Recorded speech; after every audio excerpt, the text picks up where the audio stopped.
அம்மா அம்மா, நம் போரில் வென்று விட்டோம். நம் படையினர் வீரத்துடன் போரிட்டனர். எதிரிகள் பயந்து ஓடினர்.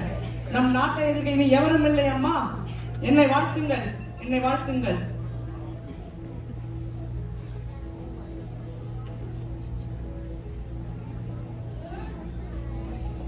என்னிடம் பேசாதே, சென்று விடு. நான் உன் முகத்தை பார்க்க விரும்பவில்லை. அம்மா, என்னம்மா, நாம் போகின்ற திசையெங்கும் நீ அம்மா. ஓ அம்மா, என்னம்மா, என் இசை தேடும் சுரம் யாவும் நீ அம்மா. ஆயிரம் ஆனாலும் அன்னை போல் நேரிலே பேசிட கூடுமோ தெய்வம் இங்கே.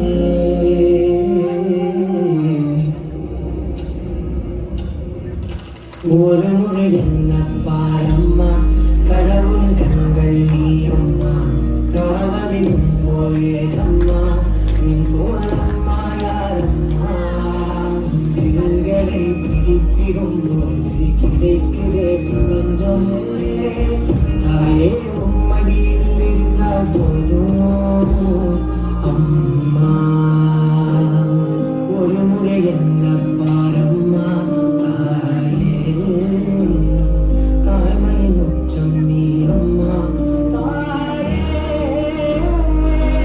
உன் தாலாட்டுக்கு இணையான இசையே அம்மா.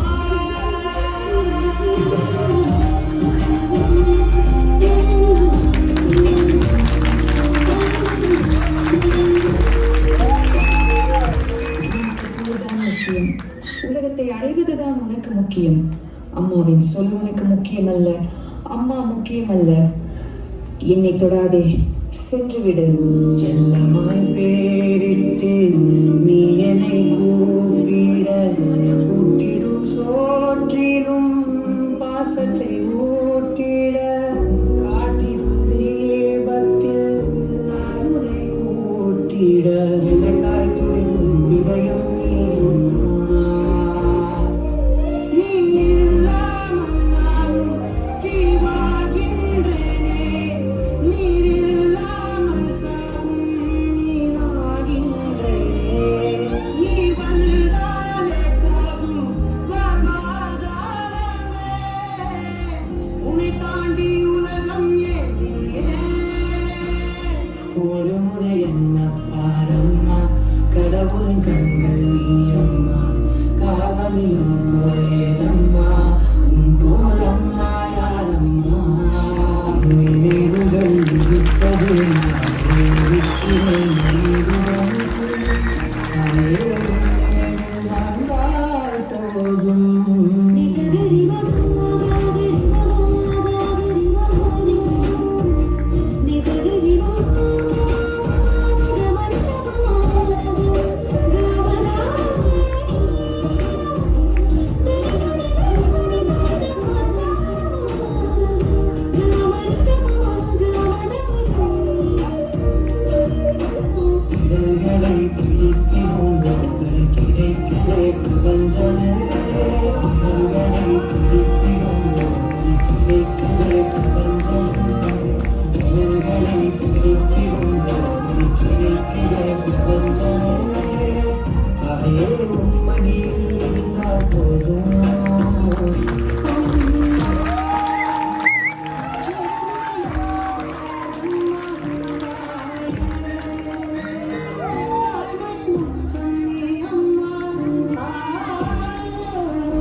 இந்த எல்லையில்லா பேரண்ட வெளியில் பால் வீதியில் மிதக்கிறதாம் சூரிய குடும்பம்.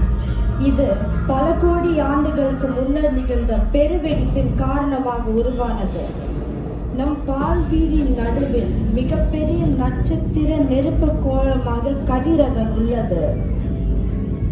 கோள்கள், துணைக்கோள்கள் மற்றும் விண்கற்கள் பல ஒளி ஆண்டுகள் இடைவேளியில் இருந்தாலும் கதிரவனின் ஈர்ப்பு விசையால் அதை சுற்றி வருகின்றன.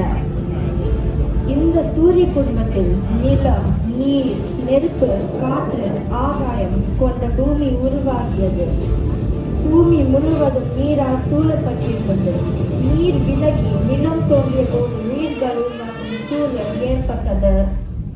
தொடுதல், சுவைத்தல், முகர்த்தல், பார்த்தல் மற்றும் கேட்டல் உணர்வுகள் கொண்ட உயிரினங்கள் இருந்தாலும் இந்த பூமி வேறேதோ ஒன்றிற்காக காத்திருந்தது.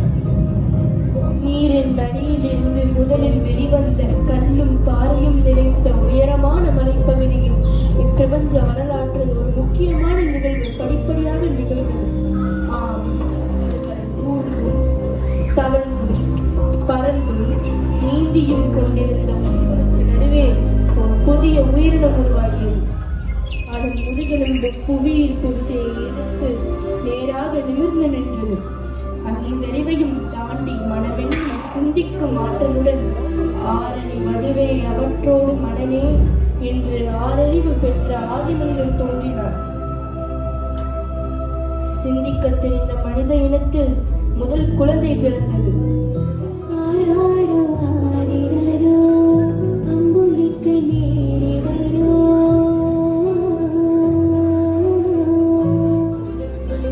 பெண் தாய்மை உணர்வை அடைந்தாள்.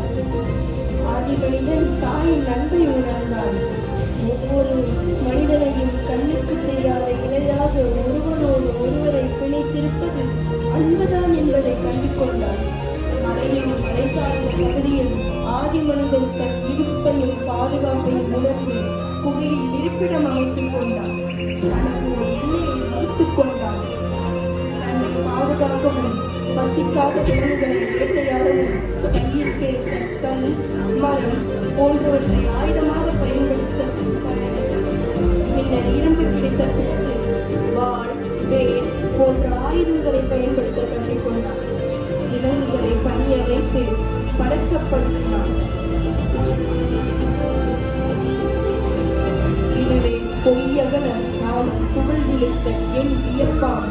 பையகம் போர்த்த பயங்கு ஒளிநீர் கையகல கல் தோன்றி மண் தோன்றா காலத்தே மாலோடு முன் தோன்றி மூத்த குடி என்ற ஒரு இனமாக வளர்ந்தது.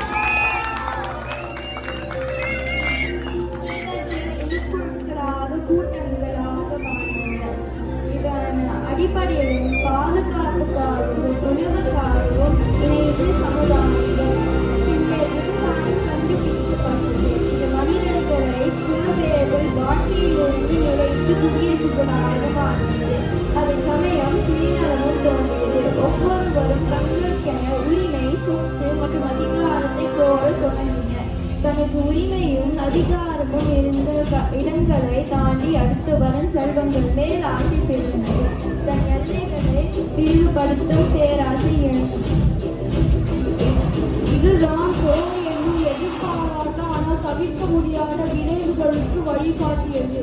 விலங்குகளை மட்டும் எதிர்த்து போராட்டிய மனிதன் முதலாக தன் சகா மனிதன் மேல் ஆயுதங்களை பயன்படுத்தினார். ஆசை பேராசையாகி அது போர் வெளியாக உருமாறி இந்த பூமி பந்தை தன் உள்ளங்கையில் கொண்டு வர வேண்டும் என்று போர் தொழில் புரிந்த ஒரு பேரரசரின் கதையை தான் இப்பொழுது பார்க்க போகிறோம்.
வாழ்க வீர அரசர், நம் நாடு வாழ்க, வாழ்க நம் மன்னன், வாழ்க வீரத்தின் தலைவன், வாழ்க நம் அரசர், வாழ்க வாழ்க, வாழ்க வாழ்க, வாழ்க வாழ்க.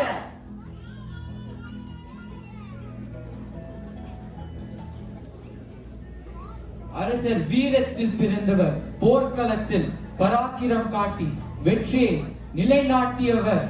நம் வீர அரசர், நம் நாட்டின் வாழ்வு, நம் நாட்டின் வீரம், நம் நாட்டின் அடையாளம் நம் முன் வந்து கொண்டிருக்கிறார். நீங்கள் காட்டிய துணிச்சல் நம் வீரர்களின் நெஞ்சில் நிலைத்து போகும். வாடாது வீரம் வாழ்பிடித்தாய், வெற்றியின் வேல் தூக்கி நடந்தாய், போரை நமக்கு தர வந்தாய், போர்க்களத்தில் புழாய் நின்றாய். வெற்றி கண்ணீர் துடைத்த தெய்வம், வந்த திசையெல்லாம் மலரும் வெற்றி தோட்டம், வழிகாட்டும் ஒளியாய் நீங்கள், தியாகத்தின் திருநாமம் நீங்கள், சங்கங்கள் நின்று படும் அந்தாதி நீங்கள். வாழ்க வாழ்க வீர மன்னன், நம் நாட்டின் நெஞ்சம் உங்கள் கண்கள். வாழ்க வாழ்க வீர மன்னன், வாள் வீசும் வானின் மன்னன்.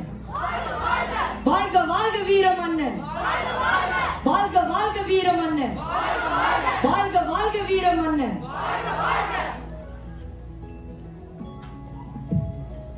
தூய்மை தன்மையால் ஒளிரும் உங்கள் நிழல் தாயாய் திகழ்வது.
நாங்கள் யார்?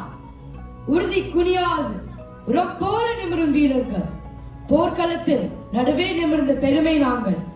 எங்கள் காலடி படும்போது பூமி பெருமூச்சு விடும். எங்கள் பார்வை விழுமுன் எதிரி மனம் பதறும். நாங்கள் வெறும் வீரர்கள் அல்ல, மன்னனின் திருவிழா முழங்கும் தனி சிறப்பு படை நாங்கள். நாங்கள் நின்றால் மலை நடுங்கும், வானம் வீழும், பகை வீழும். எதிரியை நேராக தாக்கும் நம் வீரத்தின் வெப்பம் மண்ணை உருக்கும். திறமாய் நிற்போம், நிலம் குலுங்க, திடீரென பாய்வோம் பகை. வாழ்க வீர அரசர், வாழ்க நம் நாடு, வாழ்க நம் மன்னன், வாழ்க வீரத்தின் தலைவன், வாழ்க நம் அரசர், வாழ்க வாழ்க, வாழ்க வாழ்க, வாழ்க வாழ்க.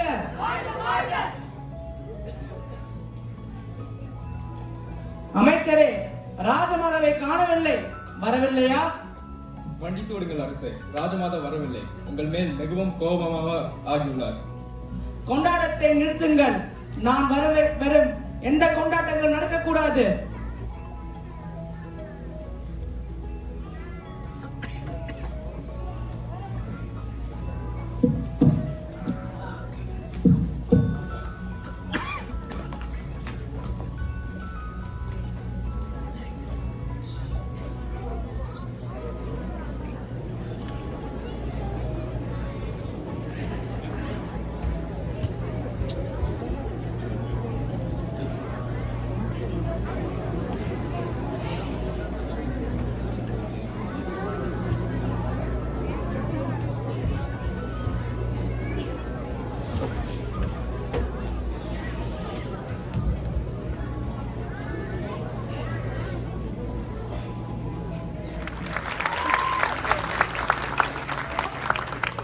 உலகத்தை நடுங்க வைத்த இடிப்படை நாங்கள் யார் என்று தெரிந்து கொள்ளுங்கள்.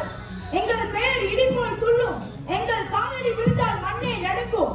நாங்கள் சாதாரணமானவர்கள் அல்ல, அரசனின் கனவுகளின் காவலர்கள். எதிரியின் கோட்டைகளை கூட தடையாக எண்ண மாட்டோம். நாங்கள் சென்ற இடத்தில் மண் சிதறும், மரம் பிளக்கும், கல் கோட்டைகள் இடிந்து விடும்.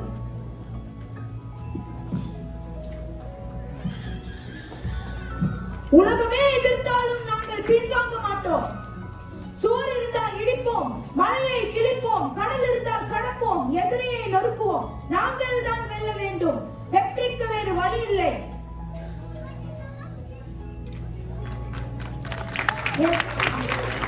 எங்கள் கரங்களை மறைக்க இயலாது.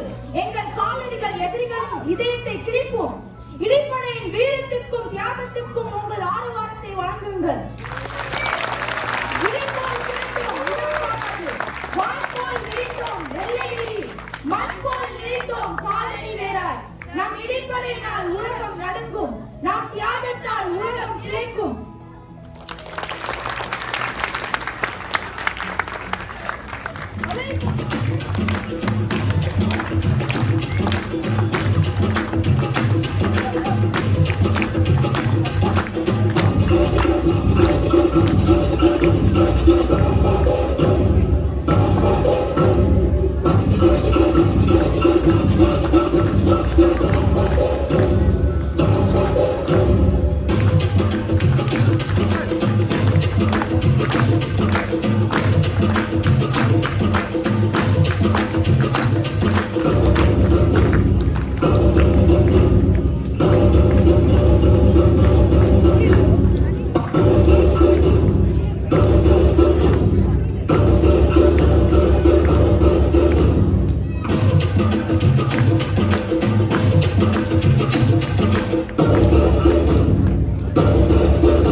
அரசே, அனைத்தும் நல்லபடியாக செயல்பட்டுக் கொண்டிருக்கிறது.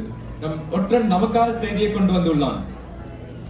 ஒற்றனே, நீ கொண்டு வந்த செய்தியை கூறு.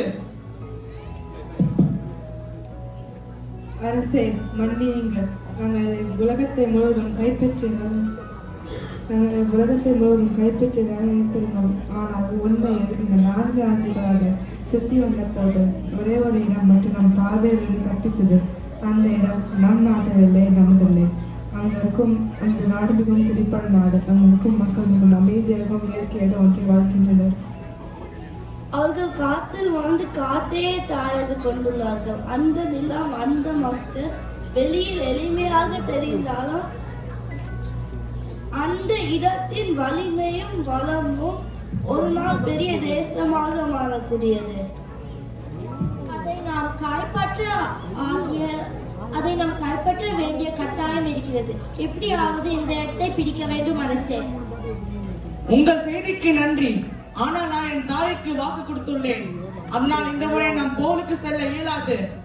நாம் பேராசையாக நாம் போருக்கு சென்றால் நான் என் தாயின் கோபத்திற்கு ஆளாகி விடுவேன். அதனால் இதை மறந்து விடுவோம். அரசே, இதென்ன விபரீதம்? ஒற்றன் கொண்டு வந்த செய்தி தெளிவாக காட்டுகிறது. அவர்கள் நாடு செழிப்பும் வளமும் நிரம்பிய ஒரு நிலம்.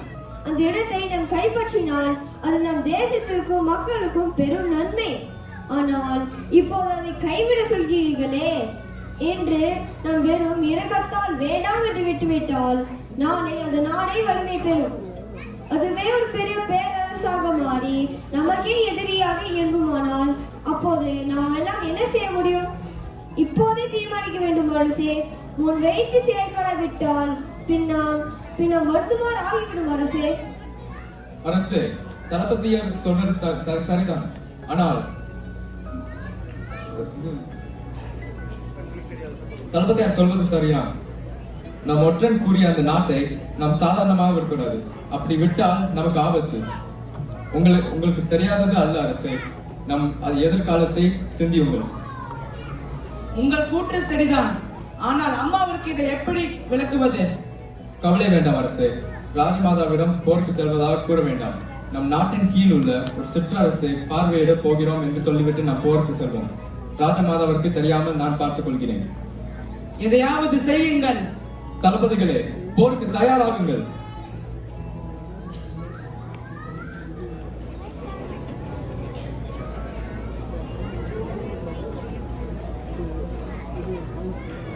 தளபதியாரே, இங்கே நாடோ மனிதர்கள் இருப்பது போல் தெரியவில்லையே. ஆமாம் அரசே. ஒற்றர்களே, நீங்கள் கூறுவது உண்மைதானா? நாங்கள் காலையிலிருந்து இங்கே அலைந்து கொண்டிருக்கிறோம். இங்கே எந்த நாடு இருப்பதாக தெரியவில்லையே. மனித நடமாட்டமும் இல்லையே. நாங்கள் உண்மையில் பார்த்தோம். நாங்கள் இப்பதான் பார்த்தோம். ஆனால் இப்ப என்ன ஏதுன்னு தெரியவில்லை. எங்களுக்கு கொஞ்சம் நேரம் தாங்கள் பார்த்து சொல்கிறோம். அரசே, நாம் இங்கு இருப்பது பாதுகாப்பாக இருக்காது. ஒற்றர்களே, நீங்கள் இடத்தை கண்டுபிடித்தவுடன் கூடாரத்திற்கு வாருங்கள். நாங்களும் அரசும் கூடாரத்திற்கு செல்கிறோம்.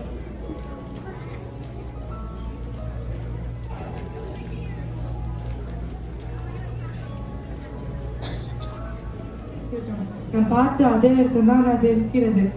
நம் மலையில் என்று நம்பியது மலையே அல்ல. அந்த மலையில ஒரு ஓசை சொன்னால் அது இருக்கிறது. அந்த ஓசை எங்களுக்கு வாரங்கள் சொல்லலாம்.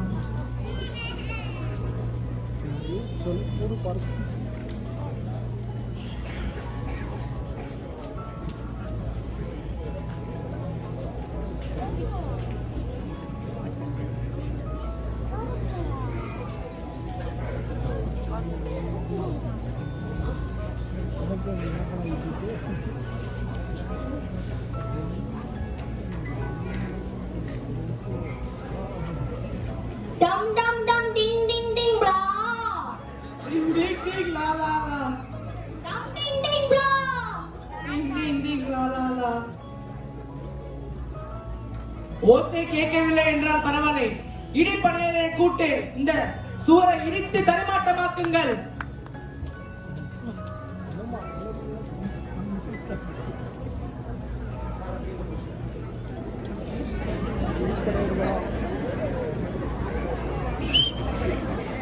இதற்கு மேல் நாம் செல்வது ஆபத்து.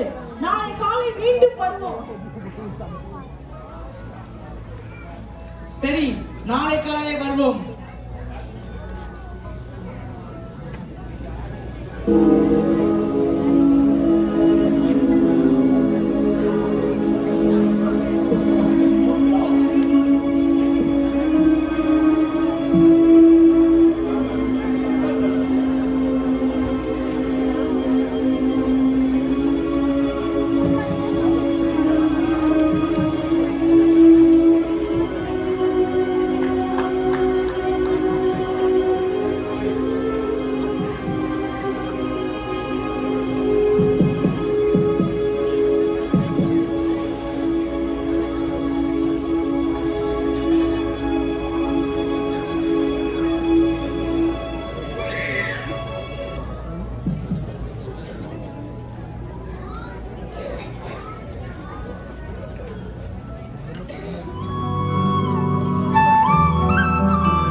மாற்றுவேன் சதியாடிடும் இருள் பாதையில்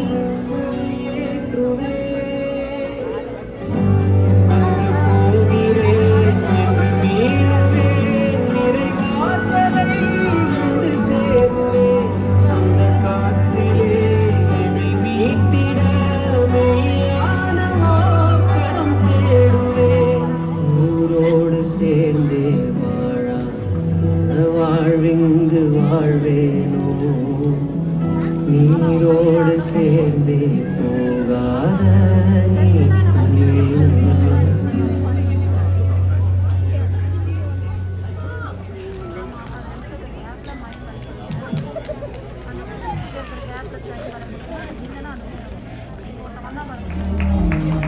தாய்மையின் உச்சம் நீ அம்மா தாயே உன் தாலாட்டுக்கு இணையான இசையேதம்மா.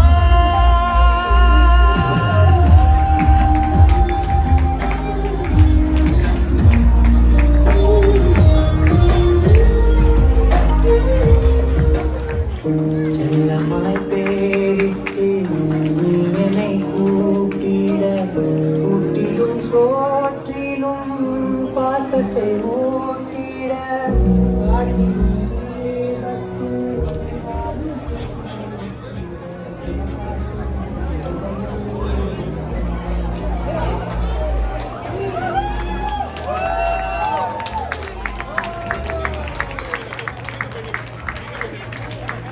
ஒரு 45 நிமிஷத்துக்குள்ள நம்ம எல்லாத்தையும் எங்கேயோ கொண்டு போயிட்டாங்க. ஸ்ரீனிஷர் அண்ட் அவரோட பெரிய டீம், அவருக்கு பின்னால ஒரு 50 பேர் 100 பேர் இருப்பாங்கன்னு நினைக்கிறேன். ஏன்னா ஒவ்வொரு கிராப்ஸ் பண்ணும் போதும் பார்த்தா தெரிஞ்சது அவ்வளோ டேட்ஸ் அங்க பின்னால நின்றுட்டு இருந்தாங்க. ஆனா இங்க நின்னா போட்டோக்கு தெரிய மாட்டீங்க, அதனால நீங்க நடுவுல போகணும்.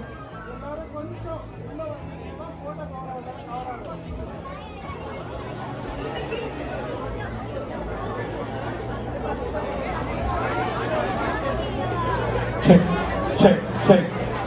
எப்படிங்க இருந்துச்சு நாடகம்? இந்த நாடகம் 3 வாரத்துல கிட்டத்தட்ட 8 இருந்து 10 நாள் தான் பிராக்டிஸ் பண்ணது எல்லாருமே.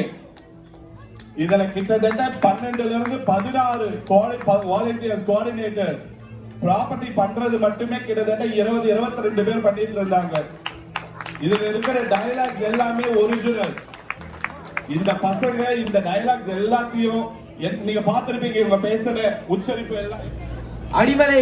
அடிமைகளை சங்கிலியால் கையில் கட்டுங்கள்.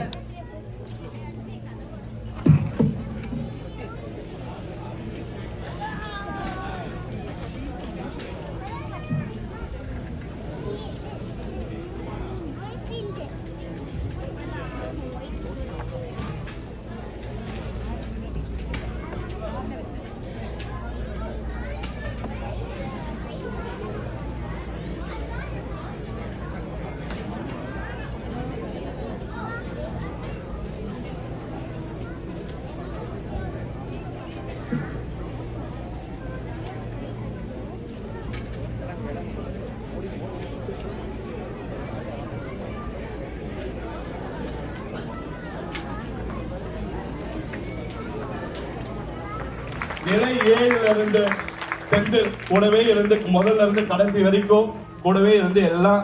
முதல்ல இந்த ஸ்கிரிப்டை யார் வேணாலும் நாடகம் போடலாம். இதை எனக்கு கொடுத்து போட சொல்லி எல்லா ஆசிரியர்களும் ஒத்துக்கிட்டு இந்த ஸ்கிரிப்டை என்னை போட வச்சதுக்கு மிக்க நன்றி.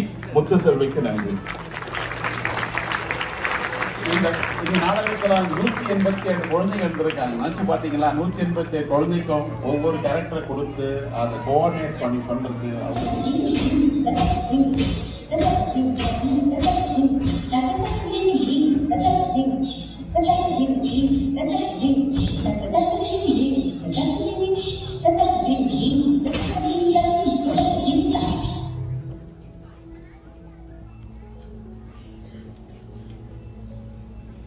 அம்மா அம்மா, நம் போரில் வென்று விட்டோம். நம் படையினர் வீரத்துடன் போரிட்டனர். எதிரிகள் பயந்து ஓடினர்.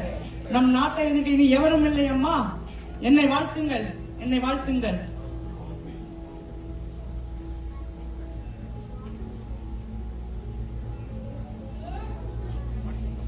என்னிடம் பேசாதே, சென்று விடு. நான் உன் முகத்தை பார்க்க விரும்பவில்லை. அம்மா என்னம்மா, நாம் போகின்ற திசை எங்கும் நீ அம்மா. ஓ அம்மா என்னம்மா, என் இசை தேடும் சுரம் யாவும் நீ அம்மா.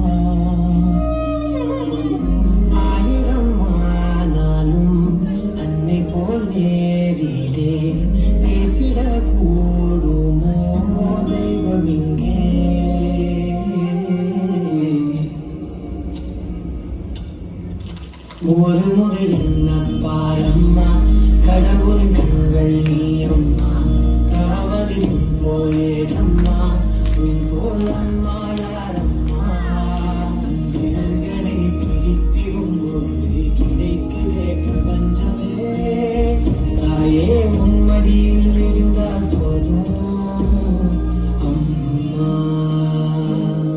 ஒரு முறை என்ன பாரம்மா தாயே தாய்மையின் உச்சம் நீ அம்மா தாயே தாலாட்டுக்கு இணையான இசையே அம்மா